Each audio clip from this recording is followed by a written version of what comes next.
নারায়ণগঞ্জের সোনারগাঁয়ে এসটি কর্তৃক আনা অভিযোগের প্রতিবাদে সংবাদ সম্মেলন করেছেন সোনারগাঁ থানা তরুণ দলের সভাপতি আরিফ মোল্লা। মঙ্গলবার বিকেলে সোনারগাঁয়ের তালতলা বাজারে আয়োজিত এক সংবাদ সম্মেলনে তরুণ দলের সোনারগাঁ থানার সভাপতি আরিফ মোল্লা বলেন, ব্যক্তিগত বিরোধের জেরে তার স্ত্রী মুক্তা আক্তার বিভিন্ন গণমাধ্যমে যে অভিযোগ এনেছেন তা সম্পূর্ণ মিথ্যা এবং উদ্দেশ্যমূলক বলে দাবি করেন তিনি। আরিফ মোল্লা বলেন, আমার বিরুদ্ধে যে সকল অভিযোগ আনা হয়েছে সেগুলো সম্পূর্ণ ভিত্তিহীন। ব্যক্তিগত কারণে আমাকে সামাজিকভাবে হেয় করার চেষ্টা চলছে।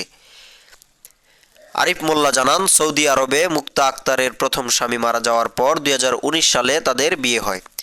6 মাস পর তালাক হলেও গত বছর 2024 সালে পারিবারিক উদ্যোগে আবারও তাদের পুনরায় বিয়ে হয়। সংবাদ সম্মেলনে আরিফ দাবি করেন, তার স্ত্রীর সঙ্গে ব্যক্তিগত কিছু বিষয় নিয়ে মতবিরোধ চলছিল, আর সেই বিরোধ থেকেই তার বিরুদ্ধে বিভিন্ন অভিযোগ প্রকাশ করা হচ্ছে বলে মত দেন তিনি। আরিফ মোল্লা বলেন, মুক্তা আক্তার মাদক সেবন, দেহ ব্যবসা, এমনকি বিভিন্ন নারীদের দিয়ে অপকর্ম করাতেন। সেগুলো আড়াল করতেই তার বিরুদ্ধে মিথ্যা অভিযোগ করেছেন। আসসালামু আলাইকুম। আমি আরিফ মোল্লা, সোনারগাঁও থানা বাংলাদেশ জাতীয়তাবাদী তরুণ দলের সভাপতি। যে মুক্তা নামে যে মেয়েটা আমার নামে রিপোর্ট করছে, ঠিক আছে, সে আজকে নতুন নয় আমার সাথে।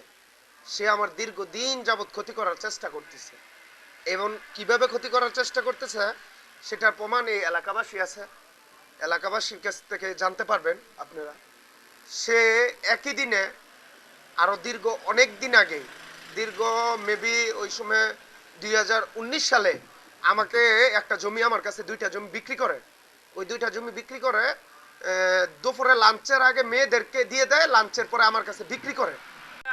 এইটুকু কইতাছি, 3 জন আবিন দিয়ে পুরা মাপ হইছে। ওই একটা জায়গা একজনের থেকে কিনছে, এই জায়গা মাইপা টেপে হ্যাঁ বুঝে আমরা আমিন দিয়া সহকারে বুঝাই দিয়ে বসছি এটুকুই। আচ্ছা, তাহলে ওইখানে জায়গা পাবে? হ্যাঁ, ওইখানে কি আরিফ জায়গা পাবে? হ্যাঁ, ওইটা আপনারা বুঝাই দিয়ে আসছেন।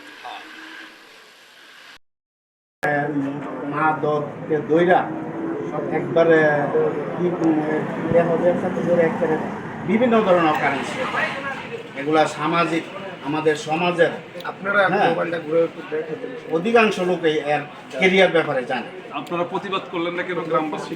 প্রতিবাদ অনেক করা হয়েছে। প্রতিবাদ এই করাতে এখানে বিভিন্ন ধরনের মামলা দিয়া মানুষের হয়রানি করে। একটা মামলা সাক্ষী হয়েছে, এই সাক্ষীগণ নামে মামলা দিছে, সাক্ষীগণ নামে